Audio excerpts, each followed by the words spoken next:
see us right now. There's, as usual, there's a little bit of lag between what we're doing live on Restream and what we know you're seeing.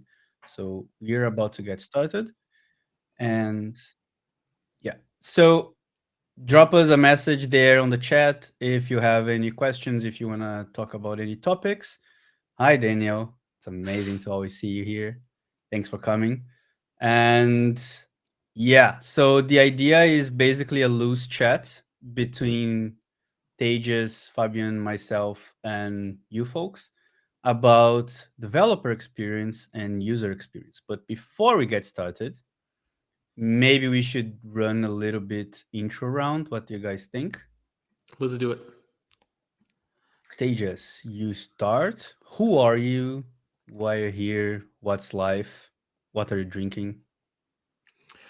Not alcohol. I'm Tejas. I help with DevRel at Crab Nebula and other places, and I love the discussion. I love good discussions. I think every time we're together, Fabian, Attila, and me, we tend to have really great discussions. So I'm just here to hang out with my friends, and it's live streamed. But I think we're gonna have some great discussion. What I'm drinking is just actually it's just water with chemicals. It's caffeine-free Coke Zero. At this point, it's literally just black sweet water. Um, that maybe causes cancer. We'll find out one day. Anyway, that's me, Fabien. Yeah, so me, full stack developer at Crabdemula. I love developer experience on UX. Yeah, good friend of you two guys. I'm happy to have a nice discussion about this. Yeah, very interesting topic because user experience it's everything for me because you are building product for people, developer experience, it's everything for me because I love tooling, I love playing, and it's also helping me to just do my job better. So I think it's cool that there's this discussion. Yeah, exactly. And I'm Attila or Attila, um, whatever is easier for you. And I work in Crab Nebula as well. I work in DevRel, but I also do a little bit of product engineering. And the idea of this chat actually started from a conversation that Tejas and I end up having after one of my sample projects, I'd say, where I created a template for hybrid app with Tauri and Solid, and I got like super excited because I got very excited about tech. If we can summarize that Fabian likes tooling, you can say that I like awesome tech and I like to experiment with awesome tech. So this sparked as a conversation between Tejas and I that we talked a lot about what's the boundaries of investing your time in DX and when DX can help with UX. And then we decided, okay, so how about we take this live? And we immediately thought that Fabian should come together because one thing that he didn't say is that he's a TypeScript extremist. Wow, I'm So flattered, I guess. he can obsess with TypeScript, and he cannot go to sleep if types aren't perfect. So a lot of learnings that I get from TypeScript comes from Fabian's unrestful mind. Unrestful? Yeah, I think that's a word, right? Anyway, it is now. So yeah, so I think the first topic that I'd like to bring up is TypeScript purely a DX tool?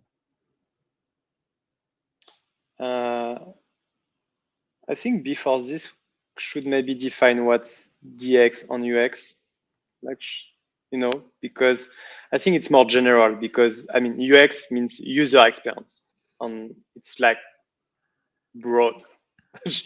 On DX, it's like developer experience, and it's also like very very large.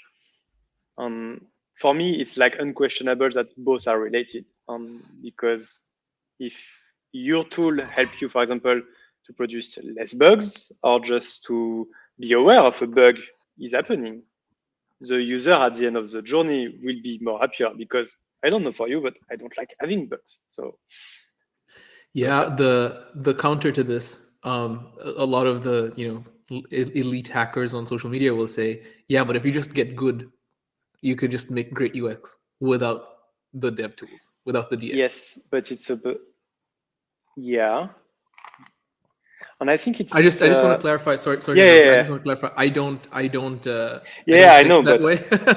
no, but it's cool. I, We need somebody to just have the counter argument. And yeah. I think I also don't disagree. It just, with any tools, if you have the time, you can do something good. On aside of software development, I also like woodworking, and I think it's a nice analogy, because it's kind of the same. You can do everything with a piece of sandpaper if you have time. You just scratch away the piece of wood until it becomes a piece of furniture. And at some point, you need to decide: do I need to spend my time on toolings or on my project?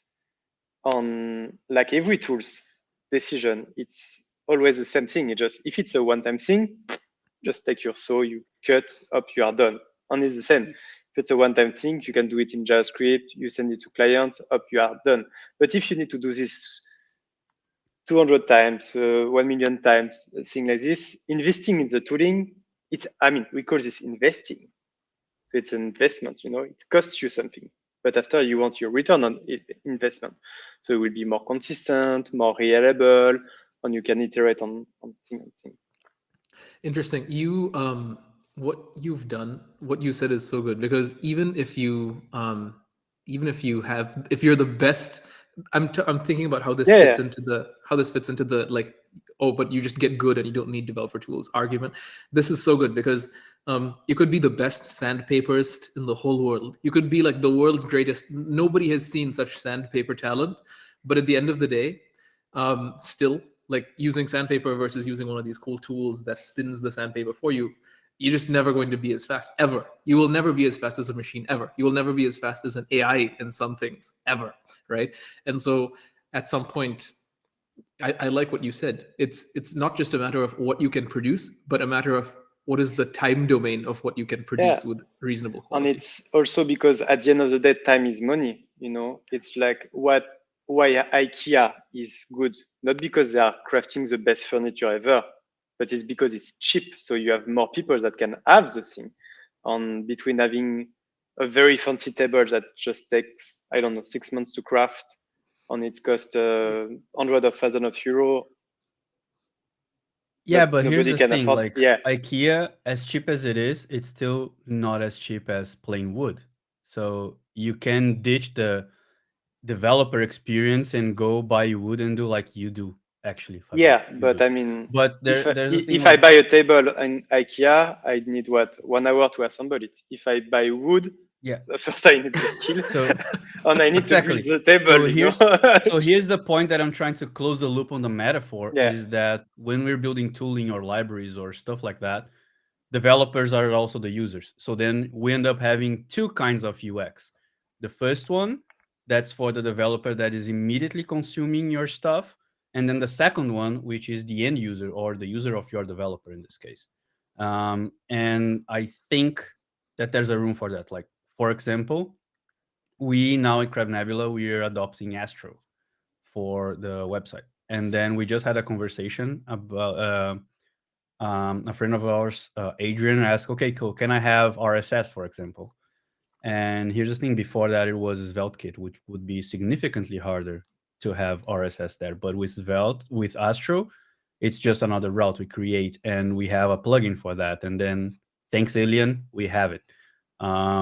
So if you folks don't know, Alien, that's in the chat, he works at Astro. So um, basically like that. So that's one thing that great DX helps us achieving great UX in this case. And then we could argue, okay, so but then Astro, like we all know how to write XML in the end. We could have figured out RSS by ourselves, but we didn't have to.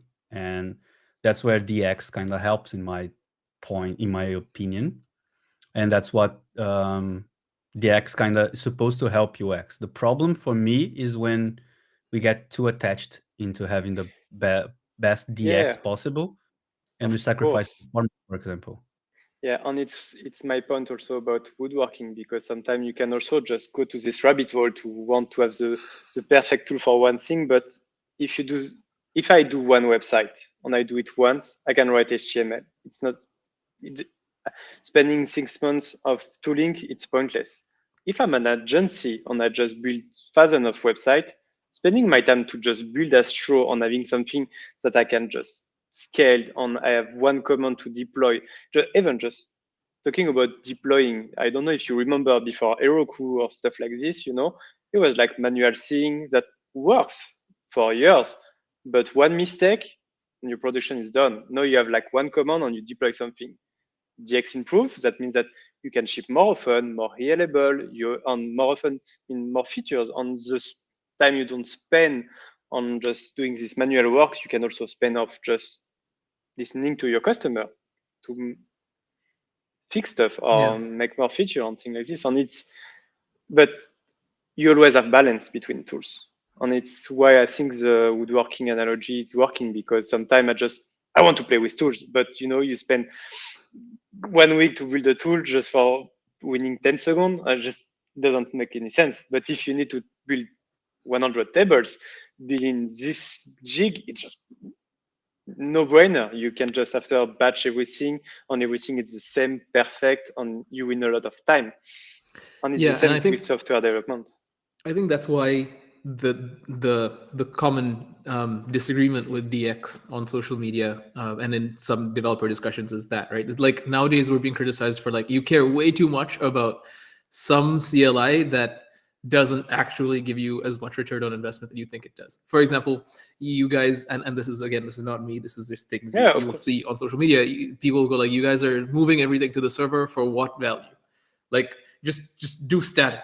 Just do server rent. Why is everything server rendered? Why server components? Like the performance benefits you get, if you even get performance benefits, are so negligible, because what you're doing effectively is you're moving a spinner from the browser to your server. The spinner is still there. You're still making the requests, and so the discourse is: does that DX matter, and does it affect UX? Again, none of these are my opinions. These are just popular opinions. I have my So own that I this will. Daniel made a point where he made, what did he say here in the chat? He made an 80 euros. He made a table with 80 euros of wood, but he spent before 8,000 euros in tools. So I think that's like it's an awesome table. It's beautiful. I've seen it. I think you guys have seen it too as well. But it does make a point towards, okay, like, why are you investing so much in your tooling, where you could buy a table and you can put your plate on any table from IKEA, but then you're spending all this on this kind of stuff. But and that's a valid point, I think. Like, I know that Daniel has all these tools because he does a lot of woodwork, and then it compensates in this case. But that's what tooling is supposed to be about. Right, but We After, have after it's also it's depends, because I'm doing woodworking, and for example, I'm a hobbyist. So when I buy tool, I don't expect to make profit out of it. It's just because I enjoy doing tool. And same in terms of software development, I have my open source project. I can spend just hours crafting tools. It's my hobby, The tool is it's the goal. But when you think as a company, on it's also, if you go to YouTube and you see the makers, you have a lot of YouTube comments that just say, "Oh yeah, but you have like a 10,000 euro just table saw, CNC, blah blah blah. It's too expensive for a hobbyist, yes, but for a company, no, because just if you buy a CNC, you spend the time to learn things like this, and after it just work by itself. Just, and this is a and tool, pay by, and it's the same with like any nice tool, and it's where you need to draw the line.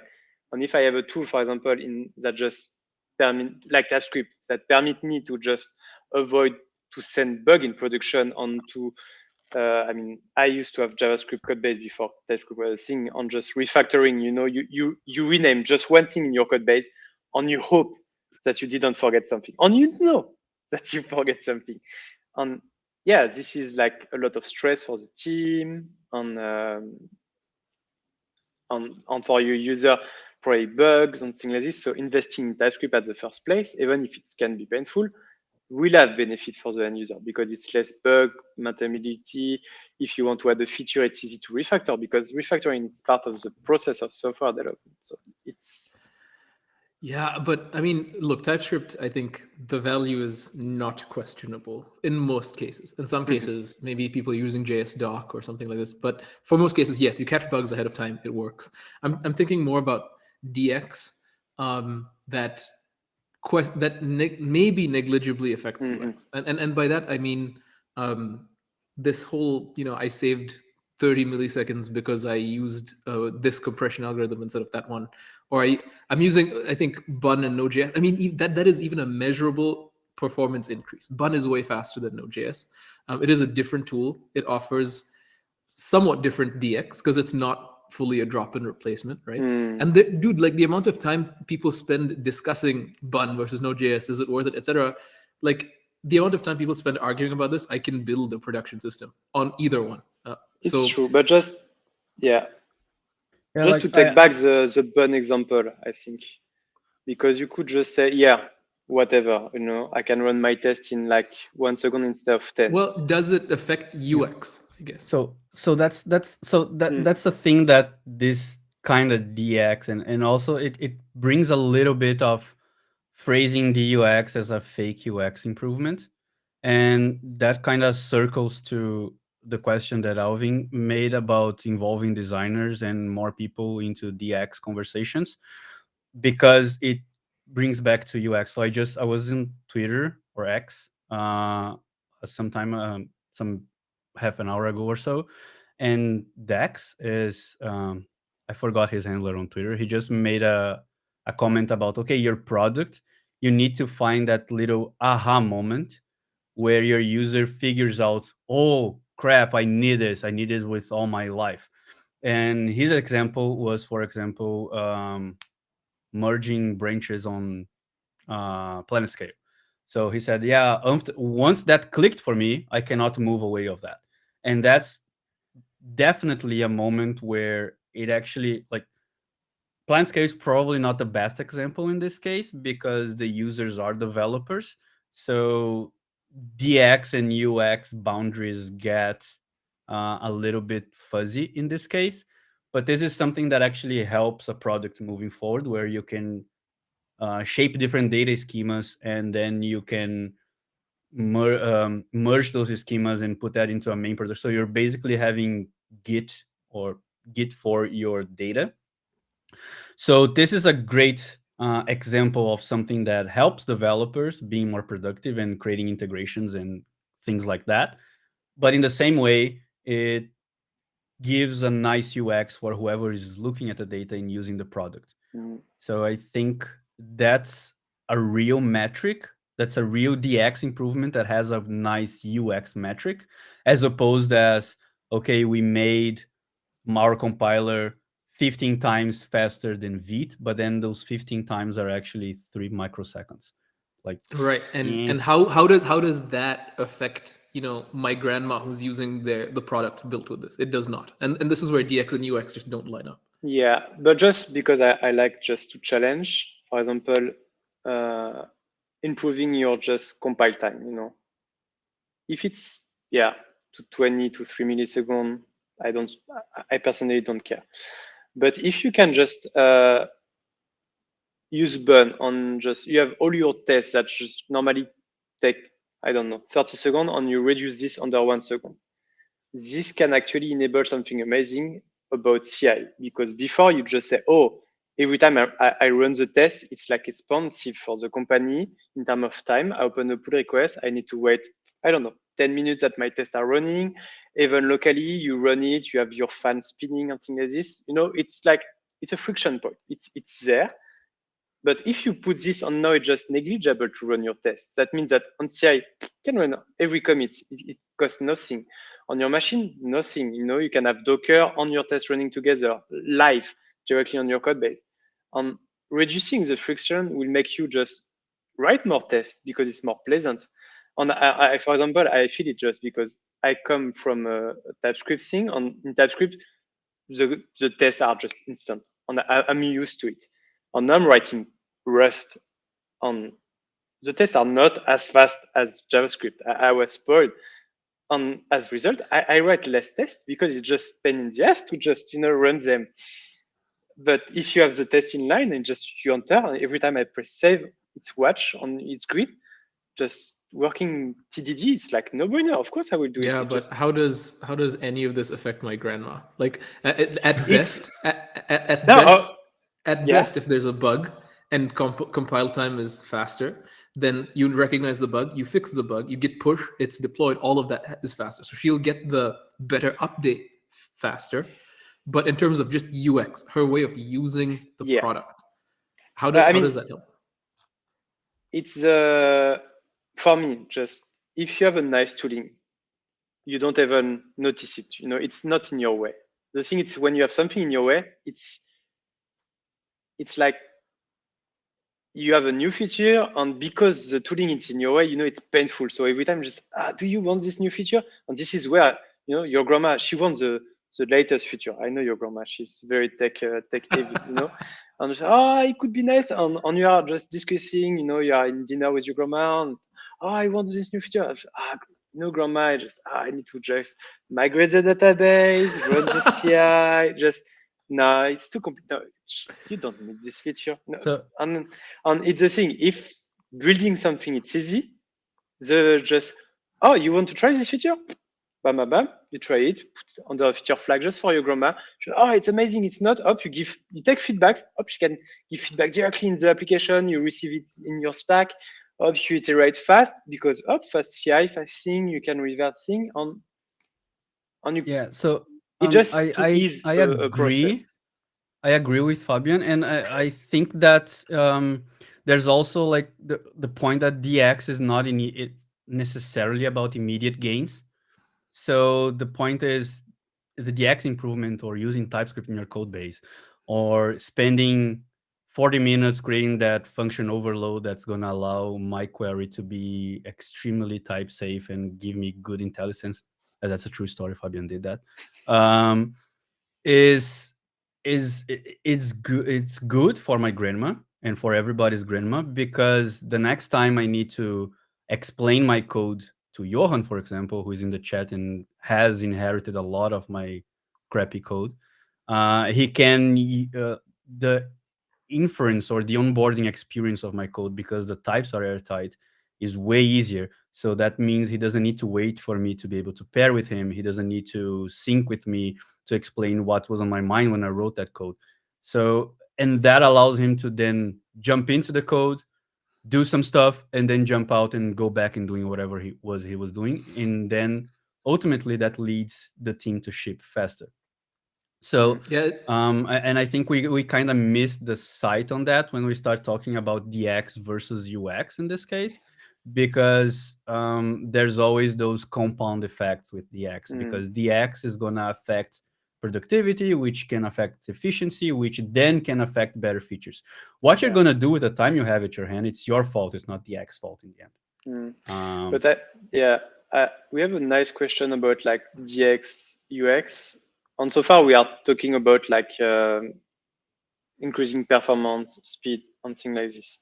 That also just increase UX, because if you have a low network, just thing at the end of the day. But no, I agree. no. We're talking about build performance, not yeah, okay, bit performance. So this I agree, and this is like low hanging fruit. But also Jacob raised a nice point about build performance, though, when he talks about Vite being changing from roll up to roll down, where it does have bigger gains when you look at the compound effect of everybody using Vite and CIs and stuff like this. Yeah, but the ST here is making some really great comments, I think. Yeah, but it's where I also want to say, because for me, better DX, it's, for example, I'm front-end developer, and I'm picking very carefully what component library I will use for writing accessible components, on nice. And it's the thing, it's just if you have those kind of library with a nice DX with auto completion to just me, I have a linter, just your grandma don't care about my linter. But if every time I just forget a title somewhere, so the linter just say no, you should put a title. So if you have a screen reader, you need to be here. And this is DX and directly impacting the user experience. See, this is such a great point. And this is where I think the tension is, because DX can affect UX positively, as the case you just brought.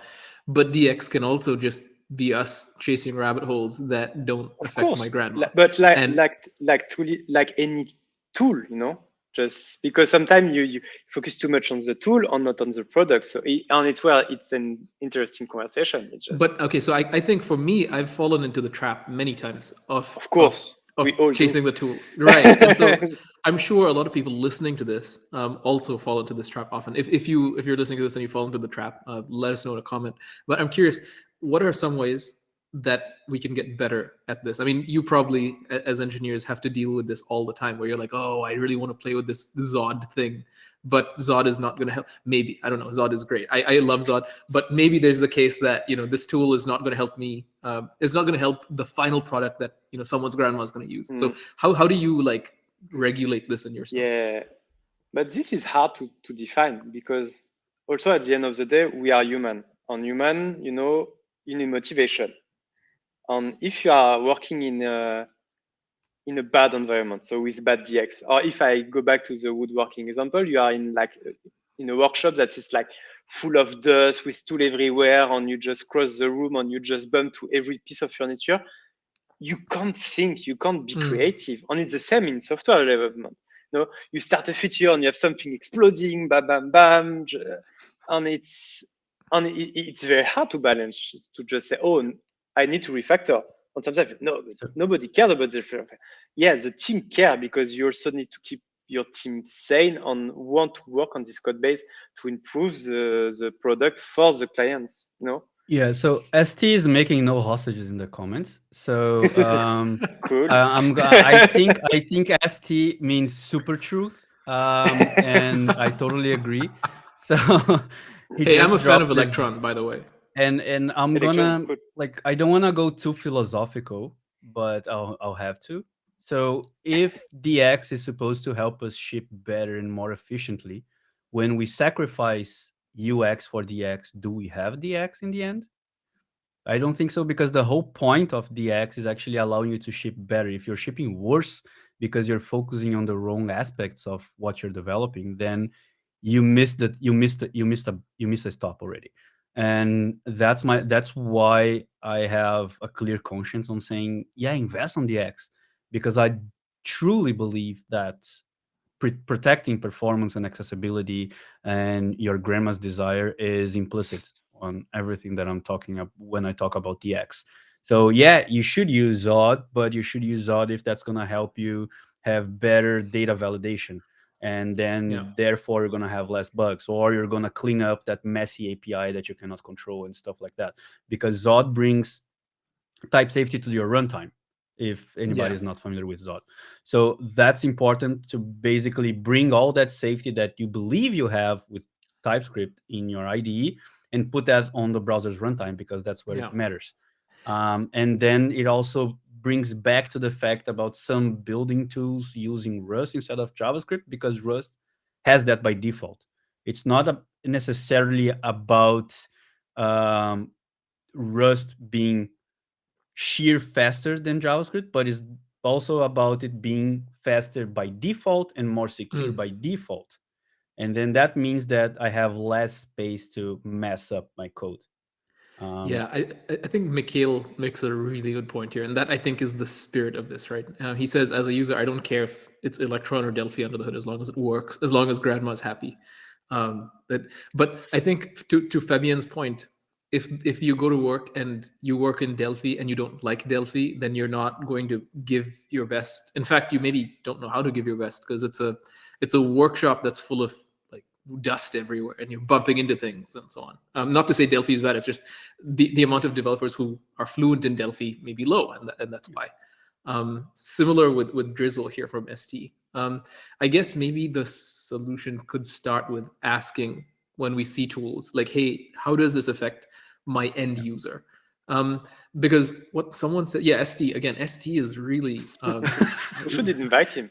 Yeah, we should invite him. Honestly, ST, come up here and speak because it's wild. ST says, people aren't disagreeing about whether or not we should have a linter. It's about the fact that most modern desktop apps are made with Electron, for example. I don't know what that means specifically. However, we're all building with Tauri sometimes, frequently, and if I remember correctly, the context for even this discussion is someone responding to some open source project you made, Attila, saying why is this needed? Because ultimately, if you make a desktop or mobile app with Tauri or Electron, both developer tools, you get a desktop. My grandma gets a desktop app. She doesn't really know the difference. It may take longer to download if the Electron bundle is bigger because it ships a whole browser and so on. Again, this is not a dig on Electron. That's just how these things work. So she may notice, okay, it takes an hour to download instead of 20 minutes to download. Sure. But the app she downloads and uses, will she notice a difference when it's built with Tauri or Electron or something else or capacitor? It doesn't matter. But after, I think it's interesting because if your application need to be updated once per week, your grandma need to wait 1 hour per week instead of 20 minutes. And you bring back just, is Tauri better than Electron with this use case? Because, creating an application for yourself, it's something, but creating an application that you need to distribute and update regularly to a lot of people, reducing the size will mean less cost to the infrastructure that basically can also lower the price of the final product. So UX, because, if your product is less expensive, it's accessible to more product, to more people. It's also good for the planet. We care, we don't, but still, it's a side effect of having a smaller bundles. But yeah, my your grandma grandma just can have your application just more regularly updated on things, and she doesn't have to just buy a fiber connection to have. And just to clarify again, we're Yeah. not saying not saying Electron is better than Tauri. Tauri is better than Electron. No. This was just an example. Here's a good example about DX over UX. I decided, I guess, to stream this to multiple channels, and then there was a lot of confusion in the chat because we're streaming right now, just for you folks to know, on Crab Nebula's YouTube channel, my YouTube channel, my LinkedIn, and my X Twitter account somewhere. Wow. So that's a feature of our multi-streaming platform, and I thought it was a good idea. And we have all the comments in the same chat for us, but you folks are not seeing everyone. Elif Theory is behind the scenes making a great job bringing comments to the screen. So eventually you're gonna see everything, but that's what's happening right now. I'll figure out a better way in the future. Bringing back to the topic about the why comment, the comment was also towards, I'd say in that case it was a little bit naively making a dig against hybrid apps, in the sense of, why are you shipping hybrid apps if you could just go and learn a native technology?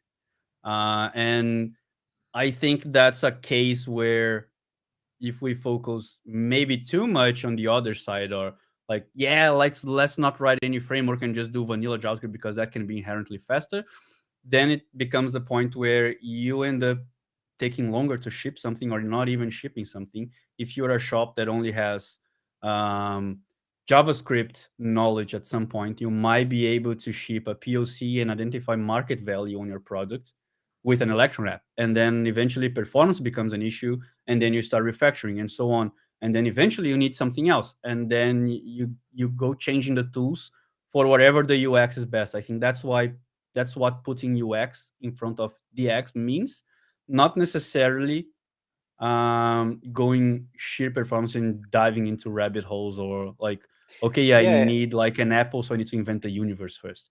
But this is a really great. This is I think an excellent case for DX versus UX, right? Because you can create an iOS app, a to-do list. You could create a to-do list on iOS either with Swift or with JavaScript.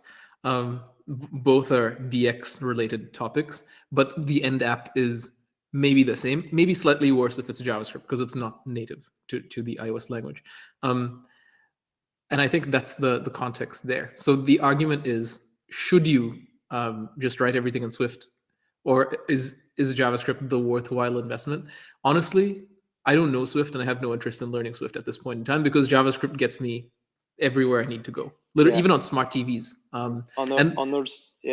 Also, if you write in JavaScript, maybe you will have a crappier app, but you will have an app that can be deployed on Android. So it's like everything in life. It's a trade-off. Yeah. Because if I want to write Swift, I need Swift developer, but maybe I already have JavaScript developer. So should I cut this like learning thing to just ship my product quicker onto a bigger market, or to just hire like Android developer, Swift developer, doing something very performant that just, at the end of the day, if it's a to-do list, I don't care about this millisecond, it's a checkbox. Yeah. But maybe you care about it. It's really, we don't have any universal solution. It's like, it's case by case. And I think the real excellence of engineering is constraints. And so if you have a constraint, then how good can you make something despite the constraint? One great example of this is there's a lot of hate nowadays about spinners, right? Spinners are bad. Nobody uses spinners. Everyone remove your spinners and use skeleton UI or something. But I keep thinking about how, look, if the app is that good, the spinners don't matter. For example, you go on x.com, dude, there's like 15 different spinners that appear. I don't care. I use this all the time. And similarly, if your constraint is, no, I don't know Swift. I don't want to pay a Swift engineer salary because I'm an early startup. I haven't even found product market fit yet. I want to do with JavaScript. Then I think that's fine. Use whatever dev tool you want as long as UX is the focus. Using even JavaScript with that constraint, with the performance constraint, you could make the most beautiful loading screen. For example, video games do a great job of this. They try to avoid loading screens, right? So this happens quite often. In a video game, you open a door and the next screen hasn't loaded yet, but they make the opening animation of the door so beautiful while the next screen becomes ready, you don't even notice. And this is what I'm saying. Nintendo got my 6 and 7-year-old kids to watch the credits. Wow. There you go. And so because and the credit was a game inside the game, so they were just picking the names. Like if you don't know what I'm talking about, it's Mario Wonders. Just the credits just come up with like an endless list of names, and they just enjoyed it. Like I never seen somebody enjoy credits before. Yeah, and I do believe I actually watch credits when I finish the video games because I want to just acknowledge all the work that went into it. But I can see how that would be super boring. For some people, and it's real engineering is that, right? Like no matter the DX, either it's good DX and you're motivated, or it's bad DX and you're working in COBOL every day. I don't know that COBOL is bad. I just know that it's old. Then you still make beautiful UX. I think the gist of this discussion and a lot of ST's comments and also the discourse on social media is we're starting to maybe lose sight of the grandmas in favor of ourselves. Yeah. Also, just to talk about loading thing, because UX, it's a user experience, and it's a thing. Just if technically you need to have a loading screen, you make it pretty, make it an experience. And it remind me this classic story in like product development. It's like with the elevator. I knew it was coming. Yeah, I knew it was coming. They released the elevator, and the customer was just, this is too slow. You need to make it faster. What they did, they put a mirror inside. So you enter the elevator and you look yourself. It doesn't feel slow anymore. But that's in France. No, and it's everywhere. that is actually the beauty of engineering against constraints. Yes. You see, and this is where we're missing. And I think this is the answer to the whole DX UX discourse. But in the case of the mirror and the elevator, UX is the winner. UX is the winner. That's 100% a UX solution. No engineer is talking about, and that's what we need to get back to. I feel like we have deviated a little bit from that, I have for sure. So I guess the point is, JavaScript, TypeScript, ESLint, Tauri, Electron. Nobody gives a crap. Just think about your user. Um,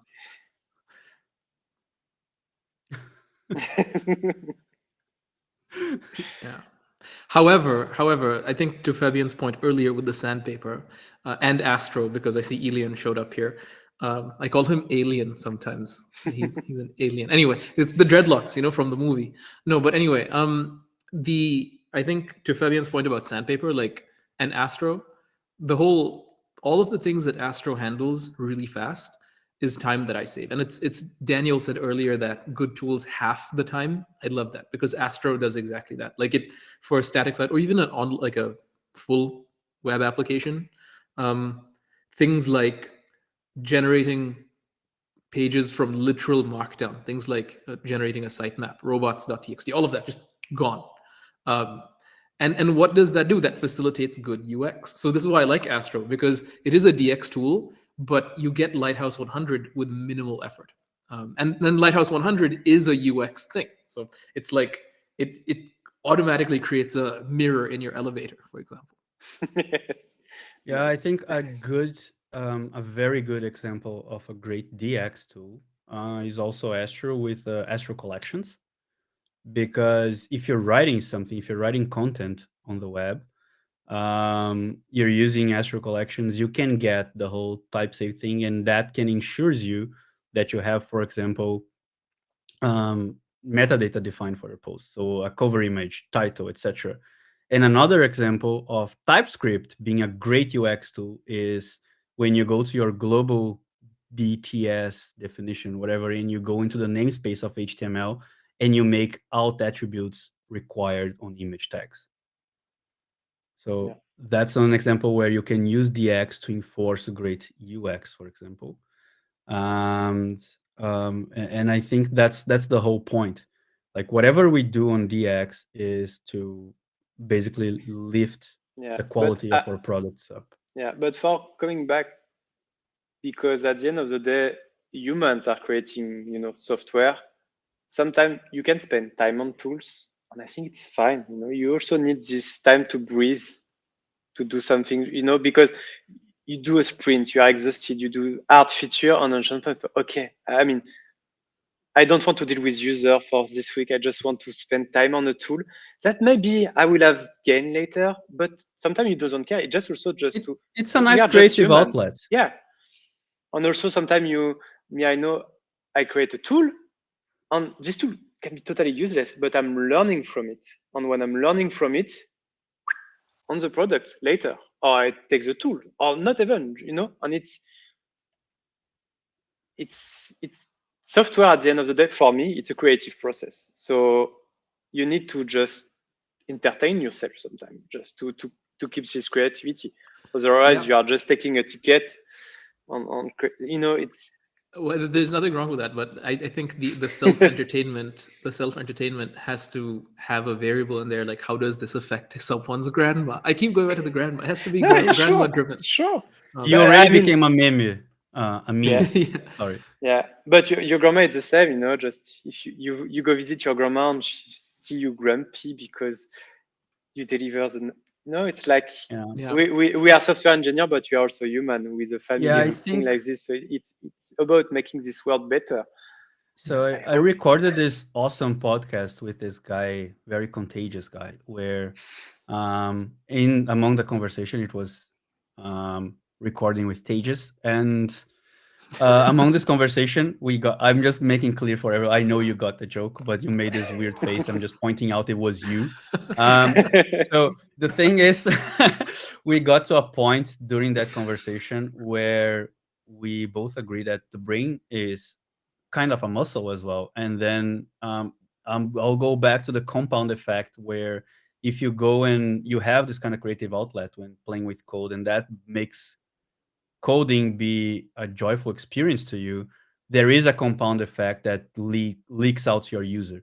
Because if every day I sit by the keyboard and I'm bored to death and I'm working on tasks that I don't really feel the value, but I have this little urge that has this tiny scratch in my tiny itch in my code base that I want to scratch, and I just take a few hours and do that, and maybe it doesn't make any difference to anybody. Maybe Johan is gonna come to me and say, "Oh, why not HTMX?" Then that's something that it was an internal joke with Johan, but I cannot control myself. Um, but that's something that kind of helps in the end. Although the overall quality of the product you're building. Yeah. Yeah, I agree. I still don't know about HTMX. Meaning I've never used it. I hear too many controversial things about it. I need to look into it at some point. But what maybe we could do this in the last few minutes we have here. I mean, tools like HTMX, right? I don't know anything about it. I'm assuming you do because you made jokes about it. What? How does it affect grandma? This is the grandma test. Honestly, like for example, like Fabian mentioned in the case of Tauri, the binaries are smaller, therefore you can build faster, you can update faster. So you save my grandma many minutes if it's weekly updates, right? She doesn't have to sit there and pay for fiber or something. So in terms of UX, it's nice. You get the latest version faster. The grandma test is passed in the case of Tauri. I wonder if we can do that for similar tools like HTMX or I think it's subjective Solid. because Tauri is gonna pass the grandma test until the moment that somebody doesn't know how to ship Tauri, and then they need to learn Tauri before they ship something. Then grandma doesn't see anything. Same goes for and that's the.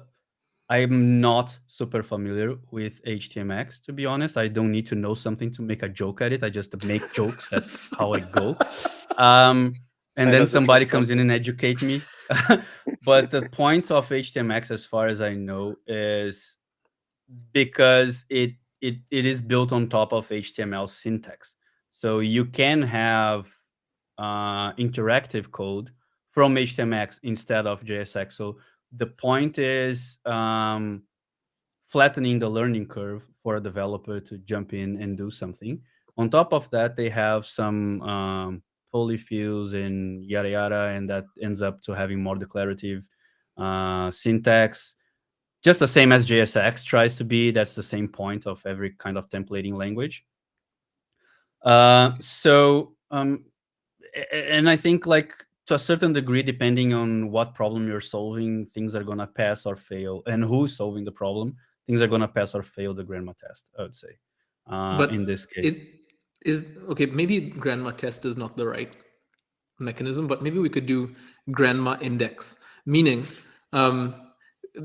how far apart is grandma's experience going to be between two tools? What I mean by that, I think a really great example of this is Solid.js, React, right? React is measurably slower than Solid.js. So in terms of UX, grandma is going to be happier with Solid because everything's going to respond faster, especially in the case of like complex state. However, grandma may be offended that state doesn't update because I didn't know Solid well enough and I fell out of reactivity. Yeah, sorry, Fabian, what were you going to say? No, I mean, also when you choose a tool, because we are in the market, it's also depending of, if you have a bunch of React developer and you have some people that don't know Solid.js, it's like people batching about PHP, for example. You say, PHP is bad. Yeah, but if I have a full team of PHP engineer, it's a no-brainer. Just do PHP, It just, you will have something cheap that people know and just can rely, can maintain, and things like this. So you don't have to jump in any technology. So it's picking the best tool that will serve grandma the best, and that is highly dependent on the individuals that make up the team.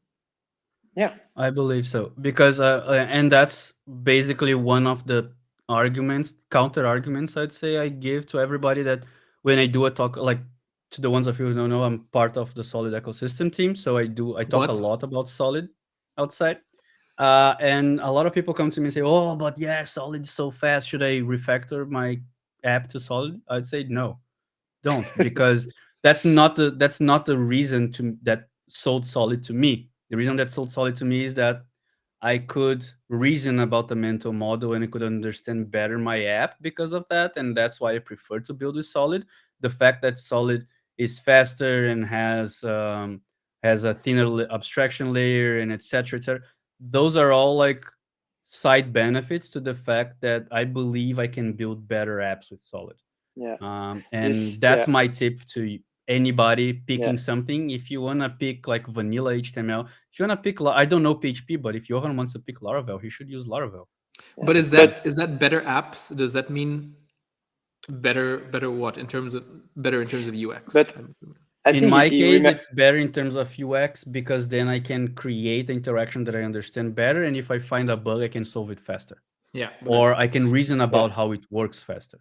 But Like yeah, I think it's one, very important. It just, because we are talking about tools, it depends of your team, just Yeah. I will not put a table saw in any hands, because it's a dangerous tool. And it's same with software. And for example, it remind me, I was in school and I did the business school. So I had some of my just teammates that asking me, what's the best, I want to have a CV website. What, on, I always was a geek. So just, how do I learn coding and things like this? And my answer, legitimately, just you go to Word, you put your CV, and you do just save as HTML, and you just post this. End of story. It's a tool that you control. For your use case, it's like perfect. If you need to update it, you can. And yeah, this is doing the job. And every time I have somebody that is non-technical and asking me, should I choose WordPress, do a website, whatever? No, go to Squarespace or anything like this because you own the editing part. So you cut the middleman. And I mean, it's, just in, if your job is not software development, don't learn code. It's not what make your money. No, and it's very important to keep this context in mind. It's really depending of the context. You can have the best tool ever if you don't know how to use it. You have no product. yeah, I think just to wrap up my point of view in this chat is that the problem is when we deal in absolutes in terms of Yeah. always bet on DX or always do DX or never do DX or DX is bad because it takes you out of UX. No, it's not that. They should coexist, and if you can find a way, then um, maybe that's not a real DX improvement. That was my take. Oh, Yeah. hi, Alex. But I will raise you.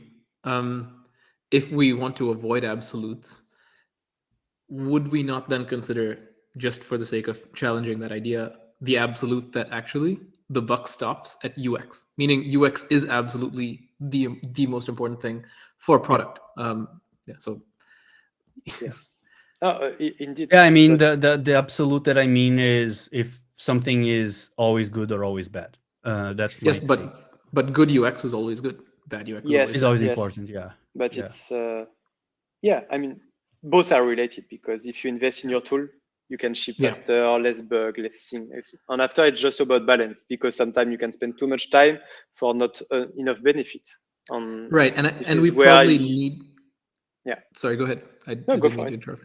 I was just going to say, I think it's so weird. You get into these race conditions online, and I say sorry, and you say sorry when I started, and it's like, whoa, just Classic. like latency. No, but so then it sounds like really the goal of DX should be to make UX good. And if DX, I guess this is why people are complaining about things like server components or button versus node and all these topics, right? Because like I feel like a lot of the resistance comes from, okay, but how does this affect grandma? Again, a grandma being UX. My grandma is UX. But I guess think that's it's the thing. It just if you have a product that just works, migrating to another technology will not solve anything. And yeah. for example, I can see like Trello. Trello used to just be on Backbone JS for years, was working perfectly. Migrating this to React was just why? Just Yeah. seriously, from the user perspective, just waste of time and money. Just Yeah. maybe I'm wrong. Huh? Please, I'm not Yeah. part of the Trello team, but just Yeah, and in some cases, migrating things to React, and this is not a dig on React, but migrating things for the sake of migrating things can make things worse. And I think the best example of what not to do to affect UX is Reddit. Reddit.com. Man, this was just the biggest failure in my opinion. Like Reddit.com used to be lightweight, instant load, not so interactive. So everything was a new page load. It was like the old multi-page application style. I did not care. I always found really cool content. I found funny GIFs. I found, I found whatever I wanted. But then they, for some reason, decided to make Reddit 2.0 using React. And using, let's not single out React, using some UI library and way more, 2 megabytes of JavaScript on the first load. And I hate reddit.com now. In fact, they know that people hate the new Reddit, that they expose old.reddit.com. So you get the nice old UI still, which is exactly the same style as Hacker News. I don't know if you've used Hacker News, but it's just like text. Beautiful. Nothing wrong with that. But I think, it's also you need to know your user to be able to do this decision. Because, sometimes you don't care, just if it does the job, it does the job. Yeah. So we are approaching time now. So guys, let's start wrapping up. People in the chat. Was nice to see you all. It was nice that Alex showed up in the last minute to redeem myself with the multi-streaming because he came from LinkedIn. So until then, everybody was on YouTube, and I was like, oh God, like nobody could see each other's comment because there were 2 YouTube channels. But then Alex showed up on LinkedIn, and I'm like, yeah, redeemed. Anyways, multi-streaming works. So last thoughts about DX and UX.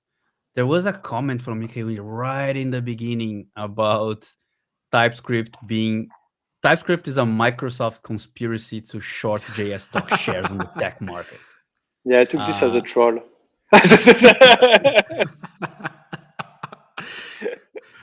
I really wanted to see Fabian's reaction to that one. No, but if we're wrapping up, I would just add, I learned a lot from this discussion because honestly, I've been prone to choosing tools for the sake of them being new and shiny, without thinking much about UX. I'm admitting this publicly. Like I just jump on the latest bandwagons if they make my life better as a developer without thinking about UX. I just sort of guess and assume this is going to be good UX, but I never thought about verifying it. So practically, from now on, I will add to my decision matrix. Let's call grandma. This feels nice to me. Everything's beautiful. I code gen. Wow, one click, everything's great. But what does grandma say? How is this going to affect grandma? I think that's really important. That's my takeaway. Yeah, like next to our perf budget, we're gonna have a grandma budget. Fabian, any final thoughts? No, I think, for me, both are still, it's a classic. You have tools, you have a product. You don't need to, you don't need to focus on the X as long as you have everything on TypeScript and no any. On to be, I put any sometimes. Just really, just when I know. No, but just it's the thing. It's just if you do a library that it's like well test on thing on its way, you have library, so you can put the any on after you import the library, and nobody is aware of it. Just by the way, any has a place in TypeScript because it's a type, but on grandma love codegen, yes. But it's the thing. Just if you have a one-time thing and you don't care, and it will not explode because you are you are a good developer. Okay, this thing it's a no-brainer. I can put any. I can put JavaScript. Just it will not improve anybody's life, the developer or the end user. Shortcut this and spend your time where it matters. And just pick your battle, pick your tools, and also just it remind me a long time ago I was developing an application and we did something, and I was just saying to my clients, next week I'm doing no feature, I'm just refactoring. And it was just, why did you code garbage code from the first place? Just that means that we not have any features. And I'm like, oh wait, it just spec change, thing like this, and now I'm cleaning, so the next feature will be just quicker. And it's like, you do a dinner at home, you have a lot of guests, you put the thing on the sink because you don't care about washing your dish when you have guests. You want to spend the time with your guests. But what you do the day after, you clean the dishes, and it's technical debt out. And I guess I shift a bit from the thing, but you need really, focus when it's important. This is so good. I regret we didn't have enough time to talk about exactly that, which is how good DX can help you build for iterability, so that your subsequent features become really fast, and that's how it affects UX. Man, that's a whole extra discussion. But yes, so good that you said that. Yeah, we should park that one because that's a long one. We have a lot of thoughts about that. I think the three of us kind of agree with this. The cook analogy that Fabian just made. I heard it from Tejas before, and I agree with that. Remember, we were talking about the DevTools shipping, and Yeah, So, I just can't believe that because Fabian and I never talked about that before, so we just sort of had the same Yeah. same analogy automatically. Yeah, so that's like I do agree with that. So the thing is, as Fabian said, like sometimes you're worried about you need to ship, and things happen like that, and then you need to allocate some time later. As a cook cleans the kitchen, you also need to clean your code and stuff like that. And another example for that is that we took extra time on setting up, for example, the Crab Nebula dev tools in the beginning, to come up with the right architecture. And like I think 2 weeks after we got to the right architecture, we had to refactor it. We had to refactor the data model, and then it took 3 hours to do that because we had the right set of architecture. So taking that time and investing on the DX and exploring the tools and having it right helped us actually pivot like a little bit of our code to allow us to, in the end, have a better product while we had a tight schedule. So that was a nice DX win for us, and that paid dividends. And then after that, we got to a point where, okay, we need to wrap this up and finish this sprint. And then we decided actively, everybody together, we do this, and then we come back and we clean it up. And that's cool. Yeah. About the any, also Matt Pocock had a nice tweet about it. Like, your library authors are using as any in their code base, so you don't need to. Yeah, it's true. But at the end of the day, I think if you spend too much time on your DX, user doesn't, you can't even justify it that at some point your user will benefit. Maybe just re-question. Because I love tools, but the priority to end user. On its way, I love accessibility libraries because I don't need to think about it every time. I can just use a tool and I know the end product will be good. And this is where I want to spend my time, or not spend my time just to read all the accessibility specs. This is like, I need to shout out Fabian. I know we're over time. I apologize, but this discussion wouldn't be finished without shouting out my dear friend Fabien Benat, who, Fabian and I have worked together for the past 5 years on and off. And Fabian did this one DX thing that, and this is just one case, but Fabian does this all the time. This is Fabian's habit, right? To use DX to create excellent UX. And the one great example of this is Fabian and I worked on docs one time, and the documentation for the product was full of broken links because nobody was checking, and things move, and it's a startup, things are moving pretty fast. So random broken links, people didn't know where they were. Of course, no linter is going to tell you that. So Fabian built a tool that will parse Markdown to the abstract syntax tree, find links, query the link, find local links to local references, check if those files exist, and if they don't exist, we'll fail the unit test and basically not ship your doc site until all your links are valid, until they all return to 100. And that is a rabbit hole he went down, but it's DX. Yes. But that is DX that leads to what? All the users of the docs are never going to see your 404. Huge. And this is, I think, peak DX. So I just wanted to shout that out. That has inspired me in thinking about like what's the best application of DX in the service of UX. So. If it passes the grandma test, go for it. Yeah, grandma doesn't like 404s. Yeah. I think that's a great. Neither dogs. No. I think that's a great thought to wrap up. So thank you all in the chat. It was like awesome. It was one of the best experiences. Having you all contributing with thoughts and coming up and chatting with us. And yeah, I hope to see you on the next time. Hopefully soon. And yeah, thank you too for coming as well.